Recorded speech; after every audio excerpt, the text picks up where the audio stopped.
زندگی میں کبھی بھی کسی شخص کے ساتھ بھی تعلق لالچ کا نہ بنائیں، ورنہ آپ ٹوٹ کے بکھر جائیں گے۔ سامنے والے کا کچھ نہیں بگڑے گا، آپ ٹوٹ کے بکھریں گے، اور رزلٹ کی امید کبھی نہ رکھیں۔ وفا ہوتی دو طرفہ ہے پر کرنی یک طرفہ چاہیے، یاد رکھ لیں۔ وفا ہوتی دو طرفہ ہے، کرنی یک طرفہ چاہیے۔ جو کہتا ہے نا سامنے والا کرے گا تو میں کروں گا، وہ بھی کچا ہے، وہ کمزور ہے، وہ ابھی پکا نہیں ہوا۔ وفا کرنی یک طرفہ چاہیے، تو کر، سامنے والا نہیں کرتا تو نہ کرے۔ تو اپنی طرف دیکھنا، سامنے والے کو چھوڑ، وہ نہیں کرتا تو نہ کرے، اس کا اپنا۔ حضرت امام احمد بن حنبل رحمت اللہ تعالی علیہ، یہ وفا کے عنوان میں بڑی اہم بات ہے اگر آپ کو سمجھ آئے تو۔ امام احمد بن حنبل رحمت اللہ تعالی علیہ جھیل کے کنارے، ندی کے کنارے وضو کر رہے تھے۔ ایک بچھو ساتھ ساتھ چل رہا تھا، وہ چلتے چلتے پانی میں گر گیا۔ امام احمد بن حنبل نے ہاتھ رکھا، بچھو کو باہر نکالا۔ جب باہر نکالا تو اس نے ڈانگ مارا۔ جس کی طبیعت میں ڈانگ ہوگا تو وہ ڈانگ ہی مارے گا، کے پاس ہے ہی اور کوئی نہیں تو وہ کرے کیا، وہ مجبور ہے۔ اس نے ڈانگ مارا، امام صاحب نے باہر رکھا۔ بھیگا ہوا بچھو آپ نے دیکھا ہو، جب ندی کنارے چلتا ہے تو پھر گر جاتا ہے۔ وہ پھر گرا تو امام صاحب نے پھر نکال کے باہر رکھا تو اس نے پھر ڈانگ مارا۔ پھر ساتھ ساتھ چلتے چلتے وہ گر گیا۔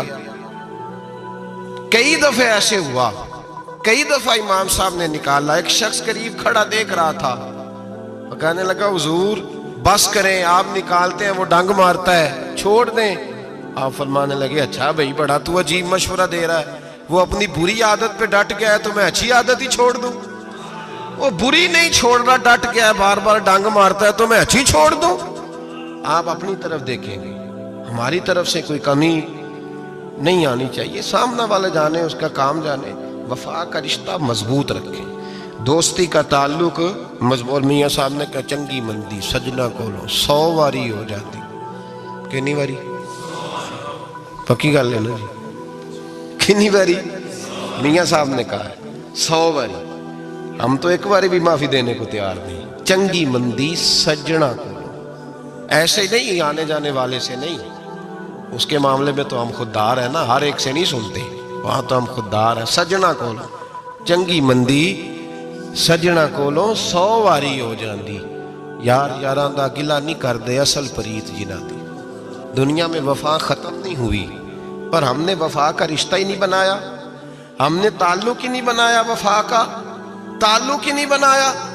میرے شیخ سے کسی نے پوچھا تو حضور آپ ہاتھوں میں ہاتھ لے کے بیعت کرتے ہیں؟ تو آپ فرمانے لگے وہ تو ادا ہے نا، وہ سنت ہے، لیے تو ہاتھوں میں ہاتھ ہی ہوتے ہیں، لیکن فرمایا جب کسی کو سامنے بٹھاتے ہیں تو اصل بات ہی ہوتی ہے کہ ہم دلوں میں دل لے کے بیعت کر رہے ہیں، ہم دلوں کو دلوں سے باندھ رہے ہیں، اور یہ وہ رشتہ ہے جو قبر کی دیوار کے اندر جا کے بھی دوبارہ کھلتا نہیں، یہ قائم ہی رہتا ہے۔ رشتے وفا کے پیدا کریں، خلوص کے پیدا کریں، للہیت کے پیدا کریں۔ میرے نبی پاک سید عالم صلی اللہ تعالی علیہ وسلم نے اس وفا کو آگے پھیلایا ہے۔ نبی پاک سید عالم صلی اللہ تعالی علیہ وسلم نے رشتوں کی مضبوطی کا حکم دیا ہے۔ عرض کی یا رسول اللہ صلی اللہ علیہ وسلم، صحابی نے پوچھا حضور مجھے سب سے زیادہ کس صدقے کا ثواب ملے گا؟ ترغیب و ترہیب میں حدیث موجود ہے، حضور کس صدقے کا ثواب سب سے زیادہ ہے؟ تو اللہ کے رسول نے فرمایا تیرا رشتہ دار ہو تجھ سے ناراض ہو اور ضرورت مند ہو، تجھ سے ناراض ہو ضرورت مند ہو تیرا اپنا، اس کو تو اگر صدقہ دے گا تو اللہ تجھے سب سے زیادہ اجر عطا فرمائے گا۔ رشتوں کو نبھانے کے لیے جن ضرورتوں کی ضرورت ہوتی ہے، جن حاجتوں کی، ہم جو رشتے بناتے ہیں نا، ہمارے رشتے ہیں ضرورت کے، لالچ کے۔ جب تک لالچ پورا ہوتا ہے رشتہ ہوتا ہے، حالانکہ رشتے ضرورت کے نہیں ہونے چاہیے، رشتے عقیدت کے ہونے چاہیے، رشتے محبت کے ہونے چاہیے۔ اور روحانی زندگی میں اگر کوئی رشتہ لالچ کا ہو تو وہ تو 2 قدم نہیں چلتا، ٹوٹ جاتا ہے۔ عقیدت اور محبت اور احترام کا جو رشتہ ہوتا ہے وہ مضبوط ہوتا ہے، وہ ہمیشہ چلتا ہے، اس کے اندر پختگی ہوتی ہے۔ وفا اس رشتے کے اندر آتی ہے جس رشتے کے اندر کوئی لالچ۔ ہمارے زمانے کے اندر یہ شور ہو گیا ہے کہ کام پیارا ہے چم نہیں پیارا، اس شور نے رشتوں میں کمزوری ڈال دیا، دراڑیں پیدا کر دی۔ ہم لوگوں کو پیار ہو گیا ہے سامنے والا کتنا، اور جب تک ہمارے کام کا کوئی شخص رہتا ہے تب تک ہمارا تعلق بھی رہتا ہے، اور جب وہ ہمارے کام کا نہیں ہوتا تب تک ہمارا اس کے ساتھ تعلق ٹوٹ جاتا ہے۔ یاد رکھیے میرے بھائی، جب رشتے کی یہ بنیاد ہو نا، پھر اس میں وفا نہیں ہوتی، پھر اس میں وفا، آپ کہتے ہیں سامنے والا وفا نہیں کر رہا، تو بھائی وفا کی بنیاد ہی نہیں تھی، یہ رشتہ یہ بنیاد نہیں تھا، وفا کی بنیاد نہیں۔ اللہ تبارک و تعالیٰ نے قرآن مجید میں صحابہ کی دو قسمیں بیان کی اور فرمایا دونوں کے ساتھ میرا وعدہ ہے کہ میں دونوں کے ساتھ اچھا سلوک کروں گا۔ یہ سارے ستارے ہیں پر قسمیں دو ہیں، قسمیں دو، قبل الفتح اور بعد الفتح۔ ایک قسم وہ ہے جو فتح مکہ سے پہلے کلمہ پڑھ کے مسلمان ہوئی، ان لوگوں کی درجہ اللہ کی بارگاہ میں زیادہ ہے۔ جو فتح مکہ کے بعد مسلمان ہوئے، اگرچہ وعدہ ان کے ساتھ بھی رب کریم کا ہے، سارے ستارے ہیں، سارے عظمت والے، لیکن چونکہ فتح کے بعد آئے تو ان کا وہ والا درجہ، ان کا درجہ زیادہ ہے جنہوں نے اسلام کی غربتوں سے پیار کیا، جنہوں نے بھوک سے پیار کیا، جنہوں نے بدر کی تنہائیوں سے پیار کیا، جنہوں نے احد کے پتھروں سے پیار کیا، ان کا درجہ شریعت میں زیادہ ہے۔ اگر آپ تعلق رکھتے ہیں نا، یاد رکھیں اتنی دیر کے جتنی دیر کام چلتا ہے، جتنی دیر ہمارا کسی دوست کے ساتھ تعلق ہے، تو یہ رشتہ کمزور ہے، اس میں وفا نہیں ہوگی اور کسی نہ کسی جگہ پہ ٹوٹ جائے گا، کسی نہ کسی جگہ پہ آ کے ختم ہو جائے گا۔ صوفیاء یہ کہتے ہیں کہ اولاد کے ساتھ بھی اس تمنا کا رشتہ نہ رکھو کہ وہ میری وفادار ہوگی اور میری وہ کل کو خدمت کرے گی۔ کمیٹی نہ ڈالو کہ یہ بچے ہیں تو بڑے ہوں گے تو میں آرام سے بیٹھوں گا تو میری پینشن لگ جائے گی، یہ روٹی کما کے لائیں گے، یہ تو کمیٹی ہے، اولاد تو نہ ہوئی، کمیٹی نہ ڈالو، چھوڑو اس چکر کو۔ اولاد فرما بردار اگر ہوگی تو اپنے فائدے کے لیے ہوگی۔ ہم نے اس سے یہ لالچ بھی، حضرت عبداللہ بن مبارک رحمۃ اللہ تعالیٰ علیہ فرماتے ہیں لالچ کے رشتے ہیں دنیا کے، لالچ کے۔ آپ کے انتقال کا وقت آیا تو اماں بڑا رو رہی تھی، عبداللہ بن مبارک رحمۃ اللہ علیہ اپنی اماں سے کہنے لگے اماں تو کیوں روتی ہے، تیرے تو اور بھی بیٹے ہیں، تو کو میرے بعد لوارث تو نہیں ہو جائے گی، آخری وقت ہے، نزع کا عالم، اماں تو کیوں روتی ہے، اور بھی بیٹے ہیں؟ تو اماں کہنے لگی بیٹا اور بھی بیٹے ہیں پر جس طرح کا دھیان تو رکھتا تھا وہ نہیں رکھتے، جس طرح وقت پہ دوائی تو لا کے دیتا تھا وہ نہیں لا کے دیتے، جس طرح تو میرے کھانے پینے کا خیال رکھتا تھا وہ۔ کہنے لگے اچھا اماں اس کا مطلب ہے تو مجھے نہیں رو رہی، تو اپنی ضرورتوں کو رو رہی ہے کہ روٹی کون دے گا، کھانا کون لائے گا، دوائی، میں سمجھا تھا شاید مجھے رو رہی ہے۔ بیوی سے پوچھا تو کیوں رو رہی ہے، تو کہنے لگی تیری وجہ سے میری بادشاہی تھی، تو موجود ہے تو خاندان میں، معاشرے میں میرا ایک وقار ہے، تیرے بعد تو بیوہ کی زندگی ہوگی۔ آپ فرمانے لگے اوہو میں سمجھا تھا شاید مجھے رو رہی ہے، تو اپنے وقار کو رو رہی ہے۔ بیٹوں اور بیٹیوں سے پوچھا تمہاری آنکھوں میں کیوں آنسو چھلکتے ہیں؟ کہنے لگے ابا جس پیار سے باپ شادی کرتا ہے دوسرا کوئی نہیں کر سکتا، اور جس محبت سے باپ لا کے کما کے دیتا ہے دوسرا کوئی نہیں دے سکتا۔ فرمانے لگے اوہو میں سمجھا تھا مجھے رو رہے ہو، تم تو شادیوں کو رو رہے ہو، میرے ساتھ تو تعلق ہی نہیں۔ پھر عبداللہ بن مبارک رونے لگے اور پھوٹ کے روئے۔ کسی نے کہا آپ کیوں روتے ہیں؟ فرمایا آج سمجھ آئی ہے، میرے ساتھ اگر بے لوث رشتہ ہے تو یا خدا کا ہے یا محمد مصطفیٰ کا ہے صلی اللہ علیہ وسلم۔ آج سمجھ آئی ہے، وہ میں نے جن کے ساتھ تعلق مضبوط کیا ہی نہیں، کبھی فجر چھوڑی، کبھی زور چھوڑی، کبھی یہ رہ گیا، کبھی وہ رہ گیا، کبھی داڑھی کا پروگرام بنا، کبھی رہ گیا، جن کے ساتھ میں کمزور تھا وہ میرے ساتھ مضبوط تھے، اور جن کے ساتھ میں مضبوط تھا ان کا میرے ساتھ کیا حال تھا۔ یہ کمزوری ہے رشتوں میں، وفا نہیں۔ ہمیں تو بھائی کام پیارا ہے، چم نہیں، بالکل۔ بچے شکایت کرتے ہیں، کہتے ہیں ابا کماؤ پتر سے پیار کرنے لگا ہے، بچے شکوہ کرتے ہیں، کہتے ہیں جو آدمی جیب میں زیادہ پیسے ڈالتا ہے ابا جی کا پیارا ہے۔ باپ شکوہ کرنے لگے ہیں، کہتے ہیں میں مالدار ہوتا تو میرے بچے بھی فرما بردار ہوتے۔ رشتوں کو روح کا رشتہ بنائیں، وفا کا رشتہ بنائیں، وفا کا۔ کتے کا ذکر قرآن پاک میں آیا ہے، اس لیے آیا ہے کہ اس نے اللہ کے ولیوں سے وفا کی تھی، اسی آیا ہے کہ اس نے اللہ کے ولیوں کے ساتھ وفاداری کی، وفاداری کی تو اللہ نے اس کا ذکر قرآن میں۔ رشتے لگانے کا لوگوں کو بہت شوق ہے، حالانکہ رشتہ لگانا اتنا مشکل نہیں جتنا نبھانا مشکل ہے۔ ہم ساری زندگی یہ ثابت کرنے کی کوشش کرتے رہتے ہیں کہ ہمارا جو فلاں آدمی سے تعلق ہے وہ بڑا مضبوط ہے، ہم یہ بتاتے رہتے ہیں کہ مجھے تجھ سے بڑا پیار، اور بتانا بھی چاہیے۔ نبی پاک صلی اللہ علیہ وسلم نے فرمایا جس سے محبت ہو اسے بتایا کرو کہ مجھے تجھ سے محبت ہے، تاکہ وہ بھی تم سے پیار کرے۔ یہ بتا دینا چاہیے، لیکن بتانے کا حکم ہے، ساری زندگی ثابت کرنے کا حکم نہیں۔ ہم ساری زندگی یہ ثابت کرتے رہتے ہیں کہ میں بڑا فرمانبردار ہوں آپ کا، میں بڑا تابعدار ہوں، میں آپ سے بڑی محبت کرتا ہوں، یہ ثابت کرتے رہتے ہیں۔ رشتے نبھانے سے بات بنتی ہے، ثابت کرنے سے بات نہیں بنتی۔ ایک تعلق کا پودا آپ نے لگایا زمین میں، چھوٹا سا پودا، اس کے سامنے کھڑے ہو کے آپ سارا دن کہتے رہیں کہ او پودے مجھے تجھ سے بڑی محبت ہے، میں تجھے بڑا چاہتا ہوں، میرا تیرے ساتھ بڑا رشتہ ہے، میرا تیرے ساتھ بڑا تعلق ہے، سارا دن پودے کو یہی کہتے رہیں۔ اور چھوٹے سے پودے، مجھے تجھ سے بڑا پیار ہے، میں رات بھی تجھے خواب میں دیکھ رہا تھا، کل بھی مجھے تو یاد آ رہا تھا، پرسوں بھی مجھے تو یاد آ رہا تھا، تو اس سے وہ پودا پروان نہیں چڑھے گا۔ پروان چڑھانے کے لیے اسے پانی دینا ضروری ہے، پروان چڑھانے کے لیے اسے جڑی بوٹی سے بچانا ضروری ہے، اسے پروان چڑھانے کے لیے اس پودے کو دھوپ اور چھاؤں مناسب فراہم کرنا ضروری ہے۔ سارا دن ثابت کرنے سے پودا پروان نہیں چڑھے گا۔ میرے بھائی، رشتے بتانا چاہیے، ضروری ہے، نبی پاک صلی اللہ علیہ وسلم نے حکم دیا۔ ہم سارا دن ثابت کرتے رہتے ہیں، لیکن رشتے پروان چڑھانے کے لیے جس پانی کی ضرورت ہوتی ہے، جس دھوپ چھاؤں کی ضرورت ہوتی ہے، رشتوں کے بیچ جو جڑی بوٹی آ رہی ہوتی ہے اسے کاٹنے کی جو ضرورت ہوتی ہے، وہ کام ہم کرتے نہیں۔ ثابت کرنے سے رشتے مضبوط نہیں ہوتے، چاہے روزانہ آپ ملاقات کر کے ثابت کریں کہ مجھے پیار بہت زیادہ ہے، رشتے عمل کرنے سے مضبوط ہوتے ہیں۔ ایک بادشاہ تھا، بادشاہ جو ہوتے تھے ان کے اپنے اپنے مزاج ہوتے تھے۔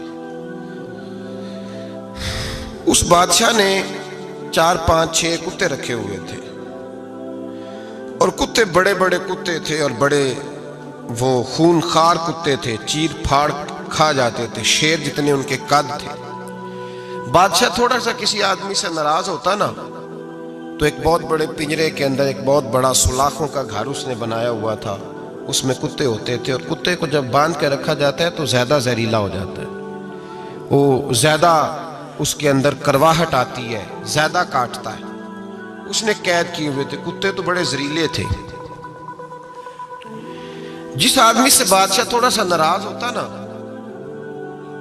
تو وہ کتے کے آگے اس آدمی کو ڈالتا، کتے اس کو چیر پھاڑ کے کھا جاتے۔ یہ سزا تھی، لوگوں کو پتا تھا۔ بادشاہ کے وزیر نے بڑی خدمت کی بادشاہ کی، 35 سال تک نوکری کی، لیکن ہر سورج نے غروب تو ہونا ہی ہوتا ہے نا، ہر چاند نے ڈھلنا بھی ہوتا ہے۔ اب بوڑھا ہونے لگا، وہ جو مضبوط حافظہ تھا وہ کمزور ہونے لگا، ہلکی ہلکی غلطی۔ بادشاہ مزاج کا بادشاہ تھا، پر نہیں سمجھ میں آیا، تو میں نے کہا کہ لوگ کہتے ہیں ہمیں کام پیارا ہے، چم نہیں، تو رشتہ وفا کا تھا ہی نہیں۔ وزیر سمجھنے لگا کہ اب نہ میں بھی غلطیاں کرنے لگا ہوں، تو ایسا نہ ہو کسی دن میں بھی ان کتوں کا شکار ہو جاؤں۔ اس نے بادشاہ سے کہا کہ بادشاہ، مجھے آہستہ آہستہ معذرت کرنے لگا، قدم ہٹانے لگا کہ مجھے چھٹی دے دی جائے، اب میں بوڑھا ہو گیا ہوں۔ لیکن اس نے کہا نہیں، جب تک میری طبیعت نہیں مانتی تم نہیں جا سکتے۔ مطلق العنان لوگ تھے، وزیر خاموش ہو گیا، پریشان رہنے لگا، غلطی ہو گئی ہے تو پھینک دے گا۔ ایک تجویز اس کے ذہن میں آئی، وہ جو کتوں کے پنجرے پر محافظ بیٹھا تھا نا، جو ان کو کھانا ڈالتا تھا، روٹی ڈالتا تھا، گوشت دیتا تھا، اس کو ایک دن کہنے لگا، یار تیری ڈیوٹی ہے سارا دن کتوں کو کھانا دینے کی، گوشت دینے کی، تو 2-4 دن ڈیوٹی مجھے نہیں دیتا؟ کہ تو لے لے، میں تو پہلے پریشان ہوں، سارا دن ان کی دیکھ بھال کرتا ہوں۔ اس نے کچھ تھوڑا سا گوشت لیا، پنجرے کے باہر کھڑے ہو کے کتوں کو ڈالا۔ اگلے دن تھوڑی روٹیاں لے آیا، کتوں کو ڈالی۔ 2-4 دن، ہفتہ، مہینہ، سال بھر، جتنا اس کو موقع ملا وہ دن بھر خدمت کرتا۔ بس وقت ایک دن آ گیا، بادشاہ کو کوئی بات اچھی نہ لگی۔ اس نے کہا اس بڈھے کو اٹھاؤ اور ڈالو کتوں کے پنجرے میں۔ ساری زندگی یہاں رہا، اسے ابھی تک نہیں پتا چلا میرے مزاج کا۔ جب اٹھا کے پنجرے میں ڈالا نا، تو بجائے اس کے کہ کتے اسے کاٹ کھاتے، وہ اس کے پیر چومنے لگے۔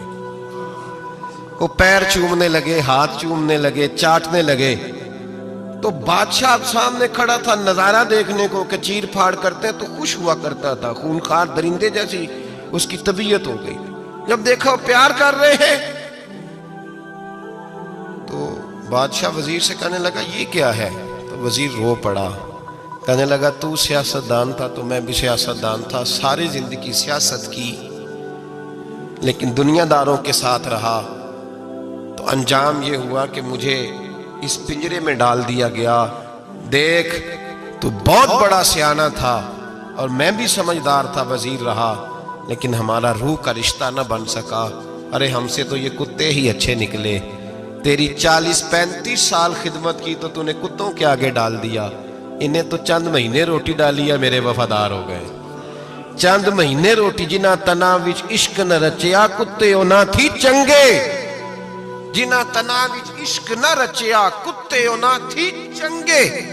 مالک دے کر راکھی کر دے، صابر بھوکے ننگے۔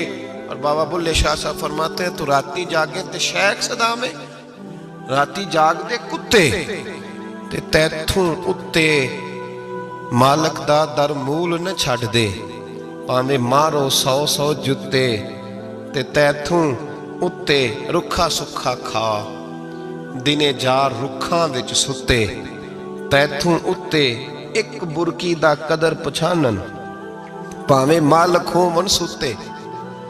ایک برکی دا اوپر کھڑے ہو کے کام نہیں کرانا پڑتا کہ میں کھڑا رہوں گا تو کام صحیح ہوگا، جاؤں گا تو نہ۔ ایک برکی دا قدر پچھانن، پاویں مالک ہو من ستے۔ پھر اپنے آپ کو مخاطب کیا، کہنے لگے اٹھ بلیا، چل یار منا لے نہیں تے بازی لے گئے نہیں کتے۔ اٹھ بلیا، چل یار منا لے نہیں تے بازی لے گئے نہیں، جلدی کر اٹھ جا، یہ تو آگے گزر گئے تجھ سے۔ او بھائی یاد رکھو، رشتہ وفا کا ہو تو قائم رہتا ہے اور بے وفائی کا ہو تو ٹوٹ جاتا ہے۔ مدینے کے محبوب سید عالم صلی اللہ علیہ وسلم نے مکہ فتح کیا، شور ہو گیا، اذا جاء نصر اللہ والفتح، فتح ہو گئی، انا فتحنا لک فتحا مبینا کے جلوے نظر آنے لگے۔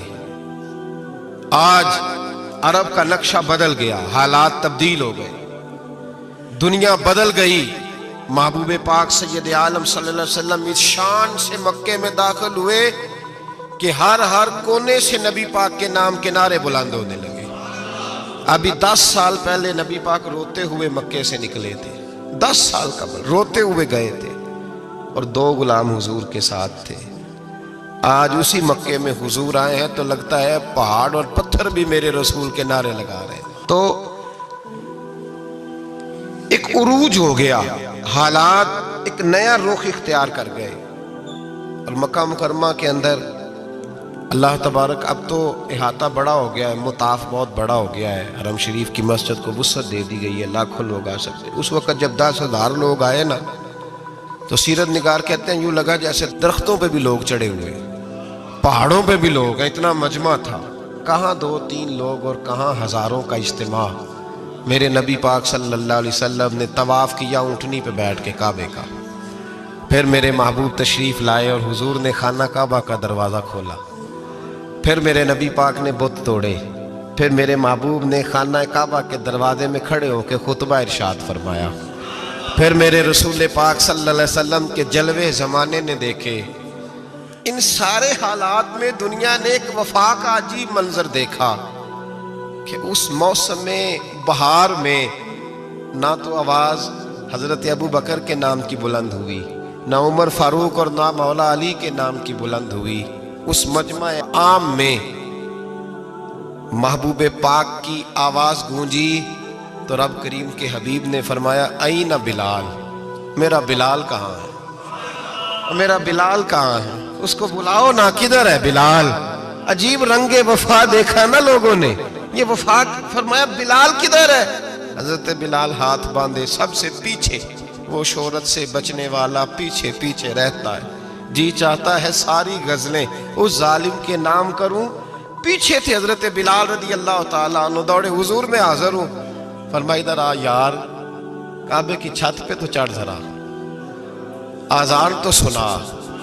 ایک صحابی حضور کے کان میں بولے، اور یہ بھی حکمت الہی تھی کہ وہ بولے، حضرت بلال کی شان ظاہر ہونی تھی، کان میں کہا یا رسول اللہ کافر پہلے ہی مر گئے، پہلے ہی کوئی حال نہیں ان کا، آج تو بالکل ہی ختم ہو گئے حضور، آج آپ کا سکہ چل گیا ہے، بلال کے بڑے دشمن ہیں، بلال کو رہنے دیں، کوئی اور نہ آج اذان دے دے۔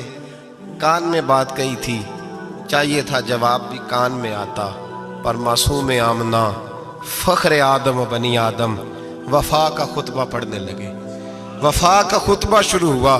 میرے حبیب علیہ السلام نے فرمایا، کان میں بات کی تھی حضور کان میں جواب دیتے، لیکن حضور نے فرمایا چپ کر یار، تو نے عجیب بات چھیڑ دی ہے، جب مکے میں پتھر کھانے ہوں تو بلال، اور جب بدر میں تلواریں چمکے تو بلال، احد میں پتھر برسے تو بلال، اور گلے میں کس کے رسی باندھ کے سے مکے کی گلیوں میں گھسیٹا جائے تو بلال محمد محمد کہے، اور آج اللہ عزتیں دے تو کسی اور کو چڑھاؤں، فرمایا چپ کر کے سارے نیچے کھڑے رہو، آج کعبے کی چھت پہ بلال کھڑا ہوگا تو میں دنیا کو بتاؤں گا وفا کس چیز کا نام ہوا کرتا، بلال ہی چڑھے گا کعبے کی چھت پہ۔ کس نے ذروں کو اٹھایا اور صحرا کر دیا، یہ کس نے قطروں کو ملایا اور دریا کر دیا، اور کس کی حکمت نے یتیموں کو کیا در یتیم، اور غلاموں کو دنیا بھر کا مولا کر دیا۔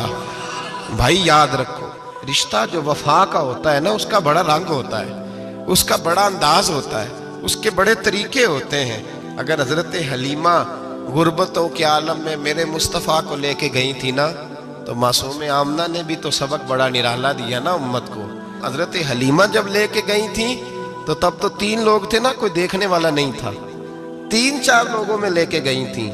حلیمہ کہتی ہے جب میں نے رنگ دیکھا تو میں نے نرالا دیکھا ہے، مسجد بھری ہوئی تھی غلاموں سے، اور کریم رسول منبر پہ بیٹھے تھے، سادی سی بی بی جس کے لیے کبھی کوئی اٹھ کے کھڑا نہیں ہوا تھا، کوئی بھی، لباس بھی پرانا اور میلا تھا، کہتی ہیں جب میں نے مسجد میں قدم رکھا تو وہ والے نعرے لگے جو فرشتوں نے بھی دروازے کھول کھول کے دیکھے کہ کسی کے نعرے لگ رہے ہیں، اور جناب حلیمہ کہتی ہیں کسی نے ایسا کبھی استقبال نہ دیکھا ہوگا، حضور اٹھے گویا اللہ کی ساری رحمتیں اٹھ کے کھڑی ہو گئیں، اور پھر مصطفیٰ کریم نے بچھائی جب چادر، اور حضرت حلیمہ سعدیہ رضی اللہ تعالیٰ عنہ بیٹھی، اور حضور اتحیات کی حالت میں سامنے بیٹھو تو لوگوں کو پتہ چلا جو وفا کا رشتہ ہوتا ہے اس کا رنگ ذرا نرالا ہوا کرتا ہے، اس کا انداز ذرا انوکھا ہوا کرتا ہے۔ بھائی رشتہ وفا کا، رشتہ خلوص کا، لالچ کا رشتہ، اگر آپ نے کمپنی والے کی اس لیے دعوت کی ہے نا کہ وہ آپ کو مال صحیح دے گا، تو بھائی وہ بھی اس لیے آیا ہے کہ آپ اس کا مال زیادہ بیچیں گے۔ اگر آپ کسی رشتہ دار کے ساتھ اس لیے تعلق رکھتے ہیں نا کہ اس کے پاس پیسے زیادہ ہیں، تو وہ بھی اس لیے آپ کے ساتھ تعلق زیادہ رکھے گا کہ کبھی کبھی چلو گاڑی چلا لے گا، کبھی کبھی میرے کسی کام آ جائے گا۔ یہاں خلوص دیکھو، یہاں اگر آپ کے ہاں خلوص ہے تو پھر سامنے بھی آپ کو بڑا خلوص ملے گا، یاد رکھ لیں۔ پریا استا جانیے جس دا مزہ تب بھی ہے کہ حضرت ابوبکر صدیق کا جنازہ روضہ رسول پہ رکھا جائے تو مصطفیٰ کریم کا دروازہ خود بخود کھول جائے، اور حضور فرمائے لاؤ دوست کو دوست کے ساتھ ملا دو، پانی پر نسویلیاں تے رنگا رنگ کڑے، پریا استا جانیے جس دا توڑ۔ رشتوں کو ثابت نہ کریں، رشتوں سے وفا کریں، ثابت نہ کریں میرا بڑا رشتہ ہے، آپ پتہ چلنا چاہیے کتنا رشتہ ہے۔ باپ کا بیٹے سے رشتہ ہوتا ہے تو سارا دن ماتھا چومے پیار کرے، اسے دکھ سکھ کا پتہ ہی نہ ہو، تو یہ کیسا رشتہ ہو؟ رشتے ثابت نہ کریں، رشتے مضبوط کریں، مضبوطی والی ڈیوٹی سر انجام دیں۔ اللہ اپنے ساتھ، اپنے محبوب کے ساتھ، اپنے نیک بندوں کے ساتھ ہمارے رشتوں کو مضبوط فرمائے، آمین۔ آخر دعوانا